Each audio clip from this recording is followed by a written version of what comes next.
Stamp আছে না stamp খানি নিয়ে যা যা ওলে মানুষের কথায় কিন্তু সিরে ভিজবে না, সিরে ভিজবে গেলে পানি লাগবে।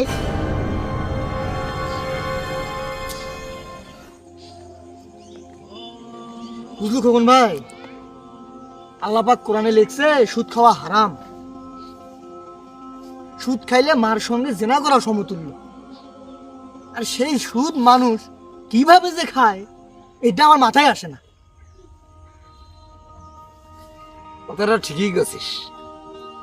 এই যার সেদিন যার সাথে দেখা, তসবি হাতত, মাথার টুপি, লম্বা পাঞ্জাবি, সুন্দর একেবারে লেবাসদারি একজন সাচ্চা মুসলমান সেরম লাগে। বলুম ভাই জ্যাঠো সগি ঠিক আছে, এই যে সুদের ব্যবসা করিয়া এত বড় লোক হইলেন, হ্যাঁ পরকালে তো ঠিকই থাকবেন ভাই।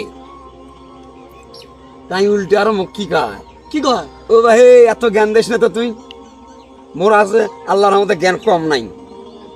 এই চ্যাংরা পরকারাতে ঠেকুর থাকিম, মুই এমনি এমনি বেটাটা কি হাফেজ বানাইছাম, মোর এই বেটায় পরকারে উদ্ধার করবি। তাই সুদও খায় নামাজও পড়ে, তা কিছু কবার যাব উল্টে আরো আমাকে ফতোয়া দিয়ে হাদিস দেখে। এটা কোনো কথা আছে? আর খাওয়া নয় কি, মানুষের যে অভাব তারই কাছে যায়, তারই কাছে যায়। আরে কাকা, কি ভাই? কি খবর? কই যাবো লাগছে? ভাই খুব একটা সমস্যা পড়ে গেছে ভাই, আমার মানে 5,000 টাকা দরকার। যেটার কাছে শুধু টাকা চাইছিলাম ভাই 5,000। দূর থেকে আমি যাবো লাগছে। ও ভাই খুব খুব সমস্যা পড়ে গেছে ভাই। একলে যে তুই আর মুই কথাগুলো কইলেন সত্যি হলো তো কেবে হ্যাঁ যারা সুযোগ থেকে না নিয়ে কি বিপদটা উদ্ধার করা যায় না? চেনা কিটা দিবে, লাভ ছাড়া কি কেউ টাকা দিবে চেনা? সেটাও ঠিক।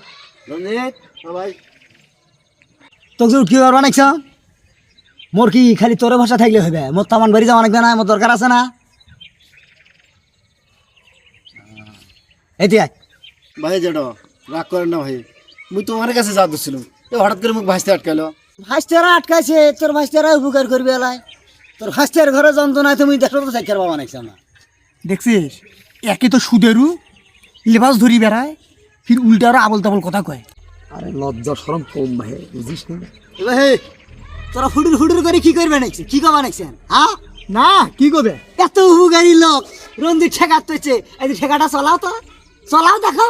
খুব তো হাদিসগিরি করবে পান। হ্যাঁ তোমার যন্ত্রণা মুই এলাকা ঠেকার ভাব না। সুদ খাম হাদিসগিরি? গরম হাদিসগিরি আমরা দেখাই না, পরকালে যখন আটকে যাবেন তখন কবেন যে ভাই ভাই এরা কি কইছে। পরকাল আটকিবে মানে, পরকাল আটকিবে মানে কেমন করে আটকিবে, কেমন করে আটকিবে? হ্যাঁ এই যে পরকালে আটকার কাম আমরা কিন্তু করি, এই যে নামাজ পড়ি, ওজা করি, আর বেটাকে একটা হাফেজ বানানো নাকছি, আটকিবো মানে কিছু আটকিবো। আল্লাহ আমার দিকে দেখবে না, এই যে মানুষের উপকার করবে নাকছি, কি হয়? হ্যাঁ উপকারও কিন্তু করবে নাকছি, কি কিছু নিলে কিছু দেওয়া নাগে।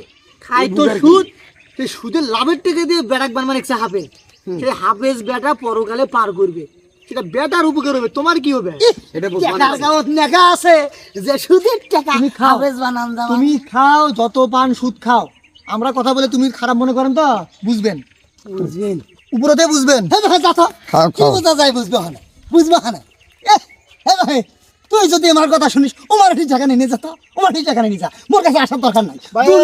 দুনিয়া তোমরা হাদিস সুদ খাওয়া হারামে, খাওয়া হারাম, তুই কতজনে খাওয়া নাইছে, মোরে বেলাটা সে দুনিয়ার কেতন বাজি গেছে। আরে ভাই হাদিস আলা হয়ে গেছে, হাদিসে আমপারা, এত আমপারা। হ্যাঁ ওমার ঠিক জায়গা নেই, ওমার ঠিক জায়গা নেই। ও ভাই যেটা তোর ভাই ওর সাথে রাগ করে হবে, আমাকে টাকা দাও তো। ইসলাম আছে না ইসলাম খানি নিয়ে যা যা ওলে মানুষের কথায় কিন্তু সিরে ভিজবে না, সিরে ভিজবে গেলে পানি লাগবে, সিরেও লাগবে, এমনি মানে যা ইসলাম নিয়ে যা, মুই বাচ্চা আসুন যা।